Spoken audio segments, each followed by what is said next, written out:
जय हिंद दोस्तों, मैं किशन आप सबका स्वागत करता हूं और शुरू करते हैं आज के डिफेंस समाचारों को। दोस्तों, भारतीय सेना दशकों से रशियन BMP-2 का इस्तेमाल कर रही है, लेकिन अब इनकी जगह नई जनरेशन के स्वदेशी फ्यूचर इन्फेंट्री कॉम्बैट व्हीकल्स यानी कि FICV आने वाले हैं। अब कहा जा रहा है कि इस FICV का पहला डेवलपमेंटल ट्रायल जो है वो सितंबर या अक्टूबर 2025 में किया जाएगा। FICV कई तरीके के इन्हांसमेंट के साथ आएंगे, जैसा कि इनका इन्हांस फायर पावर होगा, मोबिलिटी अच्छी होगी, क्रू प्रोटेक्शन होगा, आधुनिक सेंसर, कमांड कंट्रोल सिस्टम और मिसाइल क्षमता से ये लैस होंगे। इस वक्त दोस्तों FICV के 2 प्रोटोटाइप लगभग तैयार हैं, जिसे कि टाटा एडवांस सिस्टम और भारत फोर्स ने बनाया है और इन वाहनों की प्री ट्रायल तैयारी भी सफलतापूर्वक पूरी कर ली गई है। और FICV की एक खास बात यह है कि ये पूरी तरीके से स्वदेशी टेक्नोलॉजी पर बेस्ड है, मतलब हमारी विदेशी निर्भरता घटेगी और हमारे यहाँ इनका डेवलपमेंट किया जाएगा। यानी कि सितंबर अक्टूबर 2025 में परीक्षण होने इन FICVs के और आने वाले सालों में बड़े पैमाने पर FICV को डिप्लॉय किया जाएगा और BMP-2 को टाटा गुड बाय कर दिया जाएगा।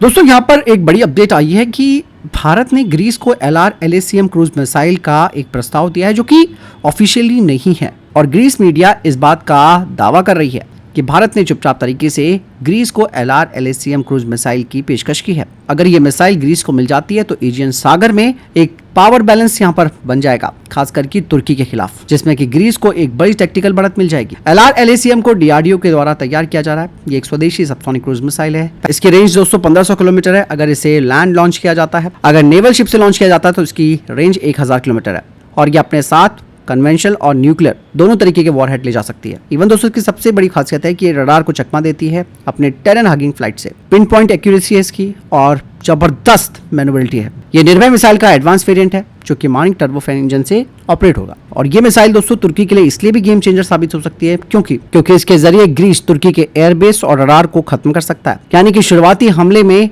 इवन उसके S-400 को भी नुकसान पहुंचा सकती है। आपको मैं दोस्तों यहाँ पर उदाहरण देना चाहूंगा कि इजराइल ईरान की जंग के दौरान इजराइल ने 18 घंटों में ईरानी एयर डिफेंस सिस्टम को खत्म कर दिया। ऐसा ग्रीस भी कर सकता है। हालांकि मैंने कहा कि ऑफिशियली कोई बात नहीं आई है सामने, लेकिन इतना तो है कि भारत को इस तरीके की मिसाइलों का ऑफर जरूर ग्रीस को करना चाहिए, क्योंकि तुर्की ने किस तरीके से पाकिस्तान को सपोर्ट दिया था, खास करके ऑपरेशन सिंदूर के दौरान। यही वजह है कि भारत अब ग्रीस के साथ अपने टेक्टिकल संबंधों को बढ़ा रहा है, क्योंकि तुर्की का सबसे बड़ा दुश्मन ही ग्रीस है। और इवन इंडियन एयरफोर्स के air chief marshal AP Singh ने एथेंस का भी दौरा किया था और ग्रीक वायुसेना के अध्यक्ष के साथ बातचीत की थी। दोनों देशों के पास रफाल फाइटर जेट है, जिससे कि तकनीकी सहयोग भी आसान हो जाता है। हालांकि अभी LR-LACM की बात की जाए तो यह अभी परीक्षण स्टेज में है। इसका अगला परीक्षण दोस्तों 2025 में किसी भी महीने में किया जा सकता है और इसकी ऑपरेशनल डिप्लॉयमेंट 2028 से 29 के बीच होगी। भारत पहले 200 LR-LACM की खरीद करेगा, जो कि लगभग 14,000 करोड़ रुपए का सौदा होगा। फिलहाल आपको क्या लगता है दोस्तों इस बारे में? कमेंट सेक्शन में लिखकर जरूर बताइएगा। दोस्तों, रूस के साथ भारत की जो नजदीकियां हैं वो अब धीरे धीरे कम होने लगी हैं और कुछ खबरें बताती है कि भारत ना तो रशिया से Su-57 और ना ही S-500 एयर डिफेंस सिस्टम खरीदने वाला है। बाकायदा ये कहा गया है कि आइनस तमाल और S-400 आखिरी बड़े सौदे हैं। इसकी कई वजह हैं। सबसे पहला कारण आया है इसमें आत्मनिर्भर भारत पर भारत का जोर होना, क्योंकि भारत विदेशी हथियारों पर अपनी निर्भरता को घटा रहा है और अपने घरेलू वेपन सिस्टम्स को डेवलप कर रहा है। इवन तेजस, एमका और आकाश नेक्स्ट जैसी परियोजनाओं पर काम चल रहा है। कहा यह भी जा रहा है कि Su-57 और S-500 जैसे सिस्टम काफी महंगे हैं।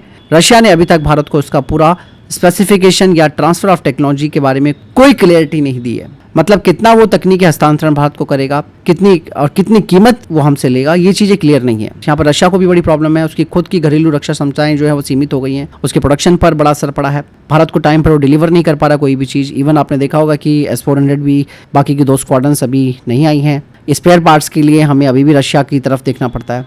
ऐसे में भारत ने अमेरिका, फ्रांस और इजराइल जैसे देशों के साथ अपनी टेक्नोलॉजी साझेदारी बढ़ाई है। इसके अलावा भारत अपनी सभी परियोजनाओं में जॉइंट वेंचर पर फोकस कर रहा है, जैसे कि एमका जो कि स्वदेशी स्टेल्थ फाइटर जेट है। इसका इंजन भी दोस्तों जो बनाया जाएगा वो भी एक जॉइंट वेंचर के तहत बना जाएगा। Even Bharat France, Bharat Israel, Bharat America का भी सहयोग चल रहा है। तो कुल मिलाकर आप ये समझिए कि भारत रशिया से तो अब नहीं लेने वाला है Su-57 या फिर S-500 air defence system. Reason साफ है, स्वदेशी टेक्नोलॉजी पर फोकस करना। रशिया की तरफ से कोई भी चीज क्लियर ना होना ये भी एक कारण है। जियोपॉलिटिकल चुनौतियां भी हैं और यहाँ पर अमेरिका का भी प्रेशर है दोस्तों। अमेरिका भी नहीं चाहता कि भारत और रशिया के बीच डिफेंस पार्टनरशिप मजबूत हो।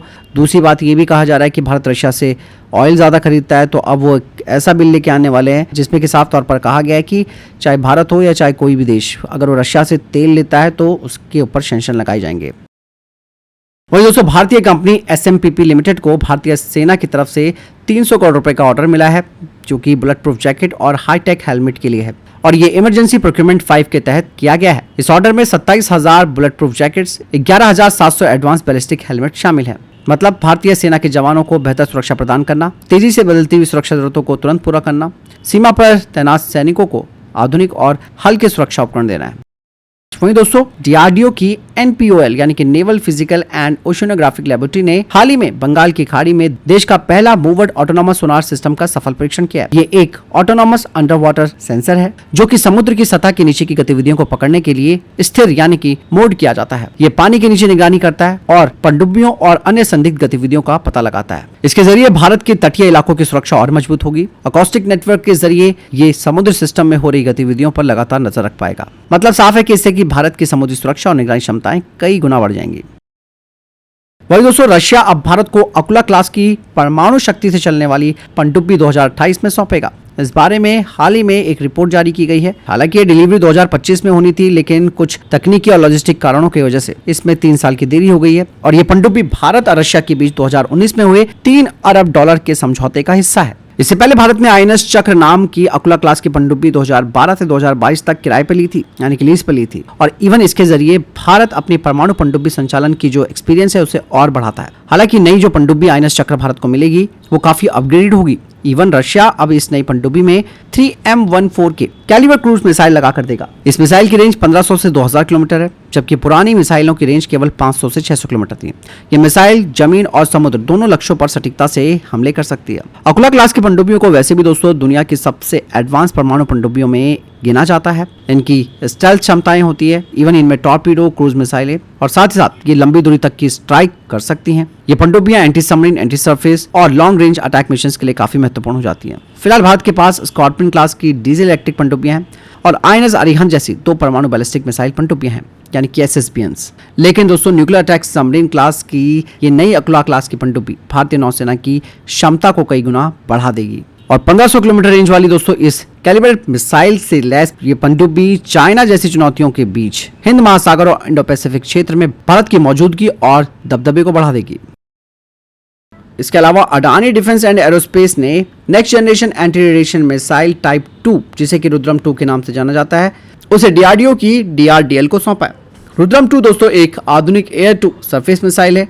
इसके जरिए दुश्मन के रडार, उनके कम्युनिकेशन सिस्टम को निशाना बनाकर खत्म किया जा सकता है। इसका इस्तेमाल फाइटर जेट से किया जाता है। ये काफी सटीक हथियार माना जाता है और टाइप 2 वेरिएंट में और भी ज्यादा एडवांस टेक्नोलॉजी जोड़ी गई है। बाकायदा अडानी डिफेंस इस मिसाइल का बड़े स्तर पर प्रोडक्शन भी कर रहा है। हैदराबाद में स्थित उनकी फैक्ट्री में रुद्रम 2 जैसे हाइपरसोनिक वेरिएंट भी बनाए जा रहे हैं। अब उन्होंने DRDL को ये नई टाइप 2 मिसाइल सौंपी है, जिसे DRDL टेस्ट करेगा और भविष्य की जरूरतों के हिसाब से इन्हें और भी विकसित किया जाएगा। रुद्रम 2 का डेवलपमेंट और डिलीवरी भारत के लिए एक महत्वपूर्ण डिफेंस स्टेप माना जा सकता है, जिससे कि इंडियन एयरफोर्स के दुश्मनों के इलेक्ट्रॉनिक सिस्टम्स को खत्म करने की क्षमता कई गुना बढ़ जाएगी।